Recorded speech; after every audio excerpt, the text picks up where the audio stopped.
Olá pessoal, aqui quem fala é o professor e pesquisador Sérgio Henrique Souza Santos. Estamos aqui para o nosso quadro Evangelho, Consciência e Espiritualidade. Para aqueles que ainda não nos conhecem, nós sempre buscamos trazer estudos científicos do nosso mundo moderno para conectar com o Evangelho de Jesus.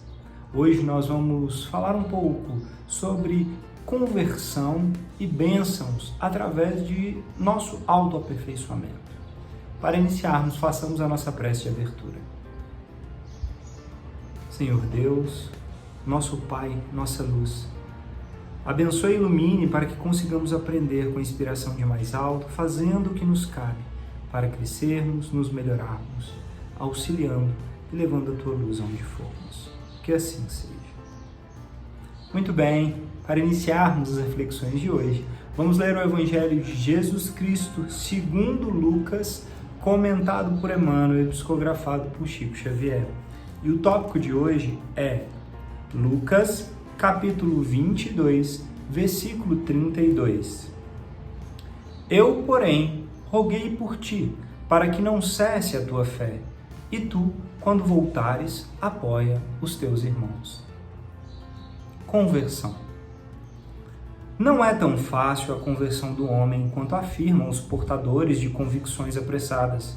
Muitos dizem, eu creio, mas poucos podem declarar, estou transformado.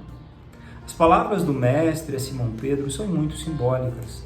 Jesus proferiu-as na véspera do Calvário, na hora grave da última reunião com os discípulos. Recomendava ao pescador de Cafarnaum confirmasse os irmãos na fé quando se convertesse.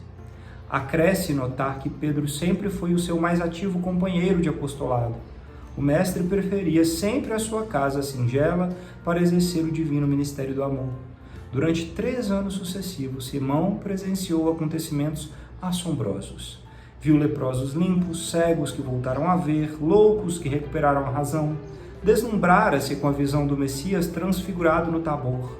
Assistira à saída de Lázaro da escuridão do sepulcro e, no entanto, ainda não estava convertido. Seriam necessários os trabalhos imensos de Jerusalém, os sacrifícios pessoais, as lutas enormes consigo mesmo, para que pudesse converter-se ao Evangelho e dar testemunho do Cristo aos seus irmãos. Não será por se maravilhar a tua alma ante revelações espirituais que estarás convertido e transformado para Jesus. Simão Pedro presenciou essas revelações com o próprio Messias e custou muito obter esses títulos. Trabalhemos, portanto, para nos convertermos. Somente nessas condições estaremos habilitados para o testemunho. Louvado seja o nosso Senhor, que assim seja. Que texto lindo, falando sobre a conversão. Olha que impressionante como nós ainda somos crianças espirituais mesmo, né? Até o grande apóstolo, discípulo de Jesus, Simão Pedro, acabou demorando muito para se converter. Então, falar de Jesus da boca para fora, ler trechos, até mesmo assistir e refletir, como nós fazemos aqui, não significa conversão. O que Simão Pedro viu na sua existência junto a Jesus foram os milagres, digamos assim, né? Entre aspas, que Jesus realizou, de curar leprosos, curar cegos, levantar Lázaro do sepulcro, a transfiguração de Jesus no Tabor, no monte. E aí, mesmo assim, no final, no Calvário, Simão negou ao Jesus 3 vezes e a sua real conversão a Jesus veio quando? Quando ele trabalhou, agiu para auxiliar aos irmãos e para servir na Casa do Caminho, né, em Jerusalém, quando de fato ele começou a criar o serviço assistencial. E através dele, Jesus e o nosso Pai, nosso Deus, se manifestaram para o amparo, para o serviço, para o socorro. Ele viu irmãos em todos. Ele foi então desperto. tocado de fato e convertido. Foi muito trabalho, foi uma senda longa para Simão Pedro, como é para todos nós. Não só nessa encarnação, nessa vida aqui, mas ao longo da nossa evolução, nós tivemos e vivemos muitas situações para a conversão, para vermos a verdade. Hoje nós temos os milagres da vida ao nosso redor e muitas vezes nós não estamos ainda convertidos totalmente a seguir e fazer o que Jesus nos ensinou. Que possamos então despertar e saber que tudo é um trabalho íntimo de transformar, agir e servir ao outro para de fato nos convertermos a Jesus. Que assim seja.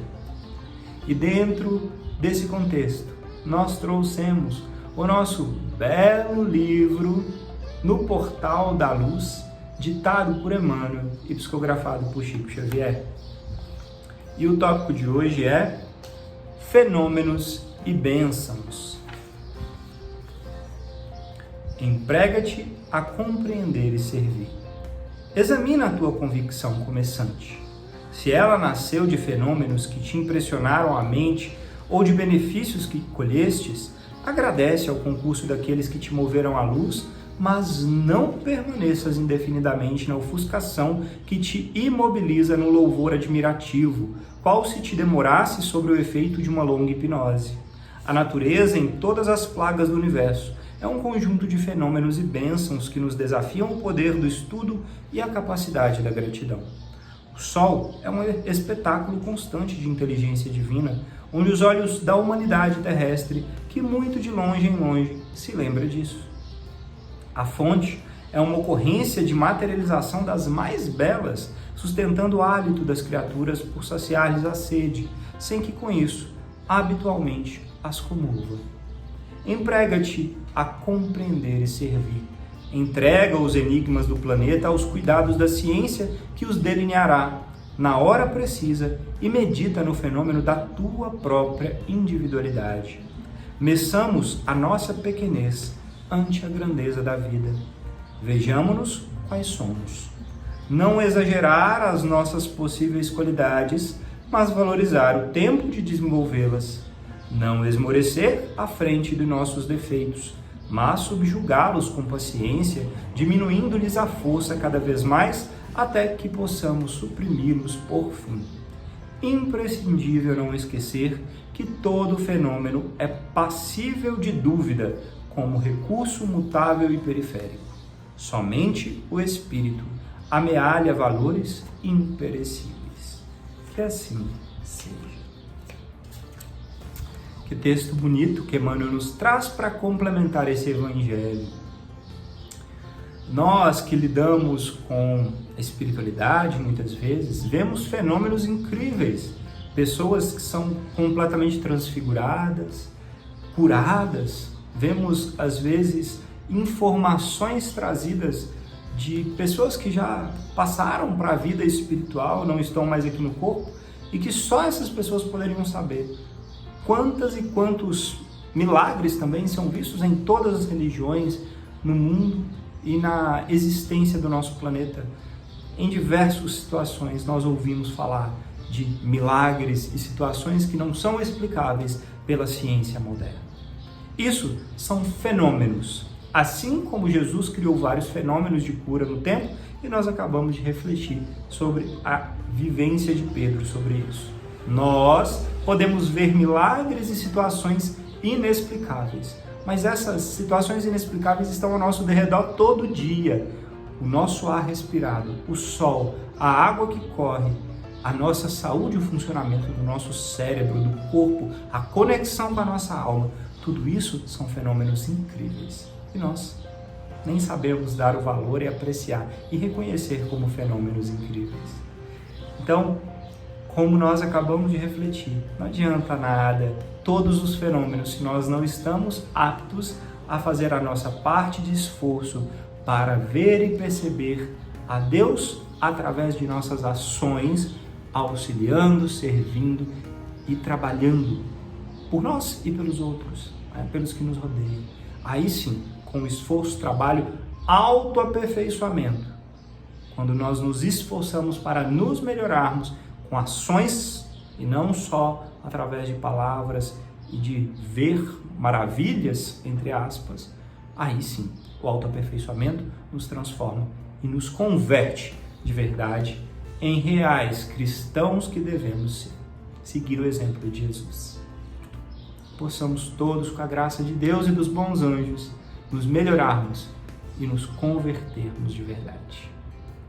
E dentro desse contexto, nós trouxemos um artigo científico muito interessante, cujo título é o seguinte: Conversão e bênçãos pelo autoaperfeiçoamento, ex-presidiários e a transformação de si mesmos por meio do ensino superior. Esse trabalho foi uma tese de doutorado realizado pela University of York, quer dizer, Universidade de York, nos Estados Unidos, pelo autor da tese, David Honeywell. Bem, o que esse estudo científico muito bacana fez e trouxe de interessante? Ele avaliou 24 casos de detentos, de prisioneiros que passaram pela prisão e que saíram e que conseguiram converter e mudar a sua vida, transformar-se convertendo para melhor, para o bem, através da educação, do ensino superior. Então, quando ele faz entrevista e questionários para essas pessoas, o que ele vê é que as situações que eles passaram nas prisões, o olhar alheio do outro, todas as motivações e dificuldades que eles tiveram desde lá da infância, na família, que o levaram a cometer erros, crimes, equívocos perante a nossa lei aqui na Terra e os levaram para a cadeia, foram transformados através das vivências. E eles, através do estudo e da educação, fizeram um esforço de autoaperfeiçoamento e isso modificou a forma deles visualizarem e o querer se transformar e ser melhor. E aí eles conseguiram retornar para a sociedade pessoas melhores, estudando, se esforçando pelo autoaperfeiçoamento real. Então, situações difíceis, duras, que converteram não só a vida material, mas a alma, o espírito e o entendimento dessas pessoas que passaram pela prisão. Que nós possamos nos inspirar, porque nós temos as nossas prisões próprias da nossa alma, os nossos defeitos e dificuldades, que devem ser trabalhados ferronhamente para que possamos superar gradativamente, não de uma hora para outra, mas com paciência e esforço contínuo. Que a nossa conversão seja definitiva e real, mesmo que gradual e lenta. Que assim seja. Passamos então a nossa prece de encerramento. Deus, Pai de amor, gratidão por esse ensinamento bendito, que a Tua luz se faça presente para aqueles que mais precisam, estão ao nosso redor e nos acompanham. Que saibamos fazer a nossa parte para o bem, para levar a Tua luz aonde formos. Abençoe enormemente os anjos mentores que nos guiam e os que mais sofrem. E assim, Senhor, pedimos a Tua bênção para esse encerramento. Que assim seja. Gratidão a vocês pela oportunidade de conversarmos mais uma vez. Namastê e até a próxima.